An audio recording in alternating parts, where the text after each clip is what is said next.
All right, welcome to The Explainer. Today, we're diving into a really fascinating journey, but here's the twist. We're not going forward, we're going backwards. So think about it. That old phone sitting in your desk drawer, that battery you just replaced, or even the plastic bottle you just finished. You probably think their story is over, right? But what if it's not? For a whole lot of products, what looks like the end is actually just a new beginning. It's a journey that literally rewinds the supply chain, taking stuff from our hands and sending it right back to where it all started. Now, this whole backward journey, it actually has a name. It's a concept called reverse logistics. And believe me, it's completely changing how we think about waste. So what is it exactly? Well, to put it simply, reverse logistics is the whole process of bringing things back. It's the entire system set up to collect used products, packaging, you name it, from us, the consumers, and then get them to where they need to go. That could be recycling, reuse, or just safe disposal. And you know, this isn't some brand new idea. The term itself actually popped up back in the 1990s. It really came from this growing concern about our natural resources and people asking a really critical question. Hey, what are we supposed to do with all this stuff we throw away? Okay, so how does this circular journey actually work? Let's follow a product through its life cycle to really see how waste from one step can become a valuable resource for the next. So the traditional path is one we all know, right? It goes from industry, where stuff is made, through distribution to retail shelves, and then finally to us, the consumer. But here, this is where the script flips.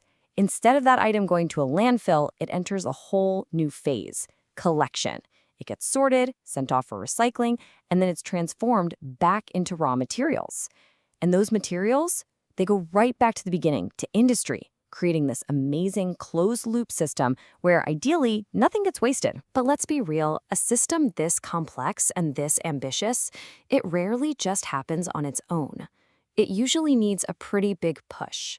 And in Brazil, that big push came from a landmark law that turned this whole idea into national policy. That would be Law 12.305, passed back in 2010.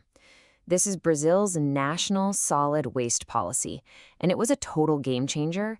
It basically said that for a lot of industries, reverse logistics wasn't just a nice idea anymore, it was a legal requirement. But here's the thing. Reverse logistics isn't just one single path. Depending on the product and why it's being returned, that journey back can actually take one of three very different routes. First up, there's post-sale. This is the one you're probably most familiar with. It's all about e-commerce. You know, returning something because it's defective, they sent the wrong size, or you just plain changed your mind. Then there's the reuse path. This is when a company takes back a used item, like maybe a textbook or even a car, fixes it up, and gives it a second life.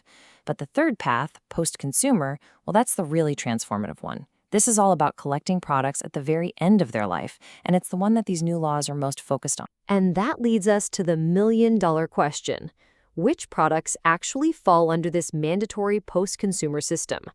The law is really specific about this. You see, the real power of this law comes from this core idea of shared responsibility. For certain types of products, the makers, the importers, and the sellers are all legally on the hook. They have to work together to create systems to get those items back from us. It's not optional. And Article 33 lays it all out. We're talking about things that can be hazardous and need careful handling, like pesticides, batteries, tires, and lubricating oils. It also makes returns mandatory for certain types of light bulbs. And here's the big one, all electronic products and their components. Finally, the law even goes after the packaging itself, specifically targeting plastic, metal, and glass containers. But this whole circular journey, it's not just a mandate that comes from the top down. For it to actually work, everyone has to play their part. Companies have to build the systems to collect everything, sure, but it's on us, the consumers, to actually use those systems and make sure our old stuff gets to the right place. And that leaves us with a final thought to really chew on. Just imagine for a second, what if this was the rule for everything? If every single company was responsible for the entire life of every product they made from cradle to grave, how would that completely change the things they decide to make? And maybe even more importantly, how would that change what we choose to buy?